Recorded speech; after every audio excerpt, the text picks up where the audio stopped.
Hello everyone, मैं अंकित Jalan, businessman का दोस्त, फिर से आज एक नया अपडेट लेकर आया हूं जो आपको जानना बहुत जरूरी है। जो बिजनेस कंपनी फॉर्म में करते हैं, ये वीडियो आपके लिए है। खास तौर पर जो कंपनी फॉर्म ऑफ बिजनेस में है, ये वीडियो उनके लिए। अगर आप प्रोप्राइटरशिप में हैं, पार्टनरशिप में हैं, तो ये नॉलेज बेस्ड रहेगा। लेकिन जो कंपनी फॉर्म ऑफ बिजनेस कर रहे हैं, ये आपके लिए खास तौर पर बड़े ध्यान से सुनने लायक चीज है। पूरे वीडियो को लास्ट तक जरूर देखिएगा। सारी डिटेल्स में हम लोग बातें करेंगे। क्या पहले था, क्या आज तक अपने जानते आए हैं, और अब क्या होने वाला है, ये पूरी जानकारी आपको इस वीडियो में मिलेगी। लास्ट तक जरूर देखते रहिएगा। अमेंडमेंट क्या आया? 27 तारीख को एक नया अमेंडमेंट आया। कह रहा है कि प्राइवेट लिमिटेड कंपनीज को भी अपने शेयर्स डीमटेरियलाइज करने पड़ेंगे। क्या हो रहा है, क्या हो रहा है? एक अपने ना एक रिवीजन करते हैं। पहले ना अपने एक रिवीजन करते हैं कि आज तक अपने क्या जानते थे। आइए पहले समझते हैं कि अपने क्या जानते थे। देखिए, कंपनी है, कंपनी को ब्रॉडली अपने दो पार्ट में डिवाइड करते हैं, पब्लिक कंपनी, प्राइवेट कंपनी। अब पब्लिक कंपनी की बात करें तो पब्लिक कंपनी दो पार्ट में डिवाइड होती है, लिस्टेड, अनलिस्टेड। ये अपने एकदम रिवाइज कर रहे हैं, ठीक है ना, फटाफट एकदम।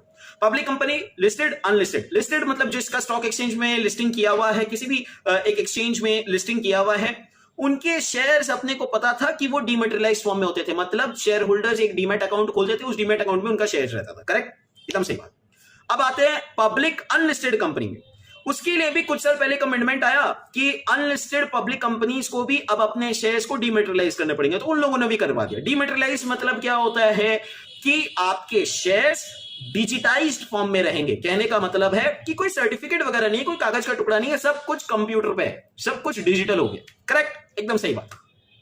सो पब्लिक कंपनी का अभी तक चल रहा था। अब प्राइवेट लिमिटेड कंपनीज जो हैं, उनको भी बोला गया कि अब आपको भी अपने शेयर्स को डीमटेरियलाइज करना पड़ेगा। ये एक नया अमेंडमेंट आया है, बड़े ध्यान से सुनिएगा। Private limited company have to dematerialise their existing shares and in future में जो भी शेयर्स वो इशू करेंगे वो सब डीमटेरियलाइज्ड फॉर्म में रहेंगे। मतलब अब वो कागज का टुकड़ा प्राइवेट लिमिटेड कंपनीज की केस में भी नहीं। ठीक है, तो अब आते हैं अपने अमेंडमेंट क्या आया।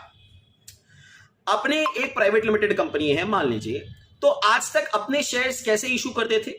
अपने एक शेयर सर्टिफिकेट देते थे। करेक्ट, एक शेयर सर्टिफिकेट देते थे। करेक्ट, हम लोग अपने नोन्स को ही देते हैं। प्राइवेट लिमिटेड कंपनी से issue the shares through private placement. अपने जानकारी के जो लोग हैं उन्हीं में इश्यूज होता है, पब्लिक एट लार्ज पे इशू नहीं होता। करेक्ट करेक्ट, तो अपने सर्टिफिकेट मतलब एक मटेरियल फॉर्म में करते थे। Now amendment says any private limited company other than small company and government company, मतलब स्मॉल कंपनी और गवर्नमेंट कंपनी को छोड़ के उनके अलावा कोई भी प्राइवेट लिमिटेड कंपनी हो, वो अब अपने शेयर्स डीमैट या डीमटेरियलाइज्ड फॉर्म में ही इशू करेंगी, और अभी तक जो शेयर्स इशू हो चुके हैं उनको भी डीमटेरियलाइज कराने का प्रबंध करेंगे। बड़े ध्यान से सुनिएगा। अगर आप कंपनी हैं या आप किसी प्राइवेट लिमिटेड कंपनी के शेयर होल्डर हैं, ये वीडियो दोनों के लिए बहुत जरूरी है। ठीक है ना, दोनों के लिए बहुत जरूरी है, क्योंकि दोनों का रोल है। यहां पे दोनों का रोल है। कैसे रोल है मैं समझाता हूं। सबसे पहले बात कर लेते हैं कि अमेंडमेंट क्या कह रहा है। Any private limited company other than small company and government company. Government company तो ठीक है, अब स्मॉल कंपनी क्या होता है?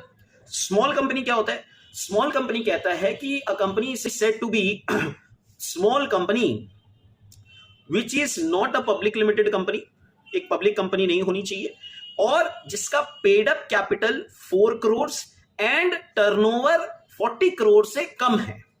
दो बातें हैं, एक तो पब्लिक कंपनी होनी नहीं चाहिए, तो पब्लिक कंपनी का तो अपने हटा ही दिए। ठीक है, अब paid up capital 4 crore and turnover 40 crore से नीचे अगर हैं तो आप स्मॉल कंपनी है। अगर आप स्मॉल कंपनी है तो यह अमेंडमेंट आपके ऊपर नहीं, आप बच गए, आप side. Apart from these all private limited companies has to get their shares digitized, dematerialized. ठीक है ना। सो हर private limited company other than small company and government company को अपने शेयर्स को डीमटेरियलाइज करवाना पड़ेगा। कैसे डीमटेरियलाइज होगा भाई? क्या करना पड़ेगा, क्या नहीं करना पड़ेगा, मतलब क्या करना क्या पड़ेगा? अगर आपका टर्नओवर मार्च 2023 में 40 करोड़ से ज्यादा है और आपका पेड अप कैपिटल 4 करोड़ से ज्यादा है, तो आपको 18 महीने का समय दिया गया है। मैं बात कर रहा हूं, बड़े ध्यान से सुनिएगा, एक एक चीज को बहुत धीरे धीरे बोल रहा हूं, बहुत अच्छे से समझिएगा।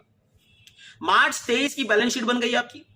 अगर आपका टर्नओवर 40 करोड़ से ज्यादा है और आपका पेड अप कैपिटल 4 करोड़ से ज्यादा है, तो 18 महीने का समय दिया गया, मतलब 30 सितंबर 2024, 30 सितंबर 2024 के अंदर अंदर आप जितने भी शेयर्स दे रखे हैं उन सबको डीमटेरियलाइज कराने का प्रबंध करिए। ये आपको बोला गया कि आप जितने शेयर्स इशू करके रखे हैं उनको डीमटेरियलाइज कराने का प्रबंध करिए, और अब से आप कोई भी शेयर अगर इशू करेंगे तो आपको डीमटेरियलाइज फॉर्म में ही करना है विद इमीडिएट इफेक्ट। मतलब ये चालू हो चुका है। अब अगर आप एक कोई प्राइवेट लिमिटेड कंपनी है और आप सोच रहे हैं कि हम एक शेयर्स इशू करें, तो आपको डीमैट फॉर्म में ही करना पड़ेगा, प्रोवाइडेड कि आप स्मॉल कंपनी नहीं है, गवर्नमेंट कंपनी नहीं है। अब जो एक्सेप्शन है उनको हटा दे रहे हैं। एक्सेप्शन आपने समझ गए ना कि एक्सेप्शन कौन कौन है इसमें, स्मॉल कंपनी और गवर्नमेंट कंपनी को हटा दीजिए, बाकी सबके लिए बात करेंगे अपने, ठीक है। Okay, so you are a company who has to get their shares dematerialised. तो 31 मार्च को अगर 2023 को अगर आपका टर्नओवर 40 करोड़ से ज्यादा है और पेड अप कैपिटल 4 करोड़ से ज्यादा है, तो आपको 30 सितंबर 2024 तक का समय दिया गया है।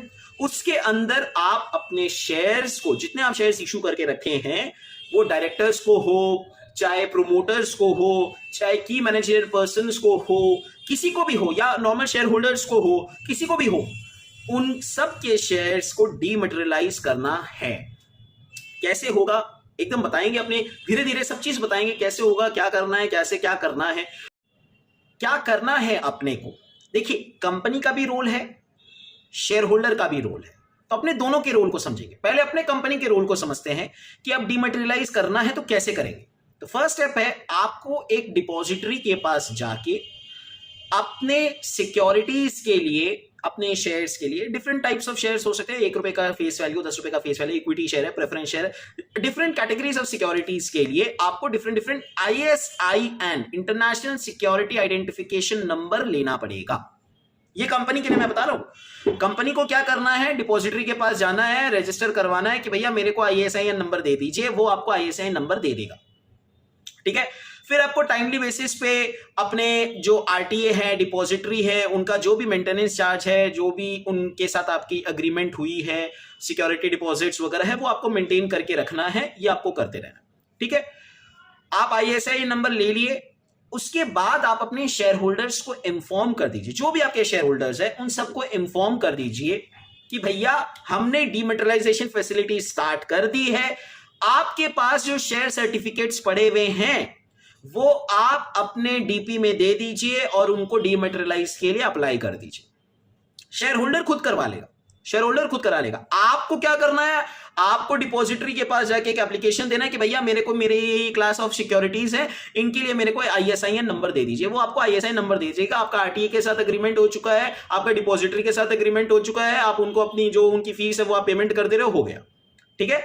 उसके बाद आपको ROC में पास 6 का फॉर्म फाइल करना पड़ेगा हाफ ईयरली बेसिस पे। वो अपना कस्टमरी चीज है, मतलब वो जैसे आप रेगुलर अपनी डिफरेंट फॉर्म्स फाइल करते रहते हैं ROC में, उसी तरीके से एक नया फॉर्म आ गया, एक नया और एक फॉर्म आपको सबमिट करना पड़ेगा। पास 6 वो कस्टमरी चीज है, वो धीरे धीरे आएगी। लेकिन डीमटेरियलाइज करने के लिए क्या करना है, डीमटेरियलाइज करने के लिए खाली ISIN नंबर लेना है, उनको बता देना है कि भैया आपको ये करना है, ठीक है। नंबर लेने के लिए आपको अग्रीमेंट्स वगैरह बनाने पड़ेंगे, उनकी रिक्विजिट फीस देनी पड़ेगी, वो आपको करना है, वो आप कर लेंगे। करेक्ट। अब ध्यान में रखने वाली बात क्या है, आपको 30 सितंबर तक का टाइम दिया है। अगर आप 31 मार्च 2023 में क्वालिफाई कर रहे हैं तो आपको 30 सितंबर तक का टाइम दिया गया। You have to make sure कि 30 सितंबर तक आपके जितने शेयर होल्डर्स हैं उन लोगों ने डीमटेरियलाइज करवा लिया है। अगर 30 सितंबर 2024 के पहले आप फ्रेश इशू करना चाहते हैं या बाईबैक करना चाहते हैं, तो आपको ये एकदम कंफर्म करना पड़ेगा कि आपके डायरेक्टर्स, प्रोमोटर्स और की मैनेजरियल पर्संस के शेयर्स डीमटेरियलाइज हो चुके हैं। आप अगर फ्रेश इशू करने जा रहे हैं तो आपको डीमैट फॉर्म में ही करना है, ठीक है, ये मैं बात कर रहा हूं 30 सितंबर 2024 के पहले भी अगर आप कुछ करना चाहते हैं तो आप कर सकते हैं। अगर आप इशू करेंगे तो आपको डीमैट फॉर्म में ही करना पड़ेगा, डिजिटल फॉर्म में ही करना पड़ेगा। Plus before issuing you have to make ensure कि आपके डायरेक्टर्स, प्रोमोटर्स और केएमपीज के शेयर्स डीमैट हो चुके हैं। इन तीन को एकदम कैटेगरिकली बोला गया कि इन तीन का कम से कम डिमेटेरियलाइज हो जाना चाहिए। उसके अलावा 30 सितंबर तक तो सबके करवाने ही करवाने हैं। आप जो फ्रेश इशू करेंगे वो डिमेटेरियल फॉर्म में ही होगा। आपको पास 6 का फॉर्म भरते रहना है, ठीक है। उसके अलावा कंपनी के पास एज सच कुछ अब काम नहीं बचा है। अब जो शेयर होल्डर है, शेयर होल्डर की तरफ अपने आते हैं। शेयर होल्डर्स, अगर आप किसी प्राइवेट लिमिटेड कंपनी के शेयर होल्ड कर रहे हैं जो कि स्मॉल कंपनी नहीं है, जो कि स्मॉल कंपनी नहीं है, तो आपको उस कंपनी को बोलना पड़ेगा भैया आप डिजिटलाइज करवाओ क्योंकि हमारे पास आपका शेयर है, ठीक है ना। तो आप उनको बोलेंगे, वो अपना आईएसएन नंबर लेके आपको इन्फॉर्म कर देंगे कि भैया हमने आईएसएन नंबर ले लिया है।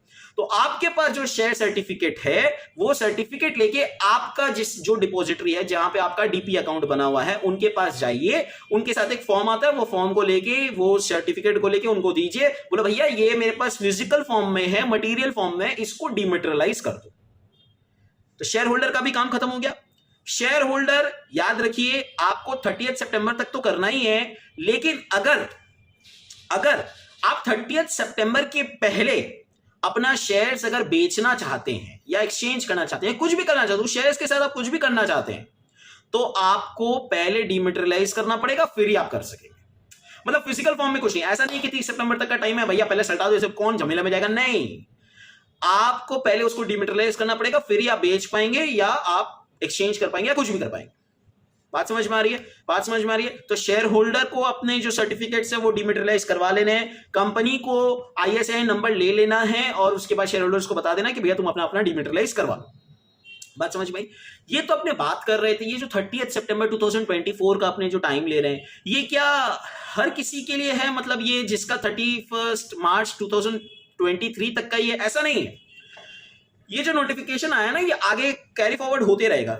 फॉर एग्जाम्पल है 31 मार्च 2023 को आप स्मॉल कंपनी है, ठीक है, आप स्मॉल कंपनी है, तो आपके लिए 30 सितंबर 24 तो एप्लीकेबल ही नहीं हो रहा है। लेकिन आप सपोज करिए इस साल, मतलब जो रनिंग ईयर है फाइनेंशियल ईयर 23-24 को, आप स्मॉल कंपनी के डेफिनेशन से हट गए, मतलब आपका पेड अप कैपिटल 4 करोड़ से ज्यादा हो गया और आपका टर्नओवर 40 करोड़ से ज्यादा हो गया, so you are no more a small company. तो आपको डिमेटेरियलाइज कराना पड़ेगा। आपके लिए टाइम बार क्या है? वही 18 months from end of financial year. मतलब आपका फाइनेंशियल ईयर एंड कब हो रहा है? 31 मार्च 24 को होगा।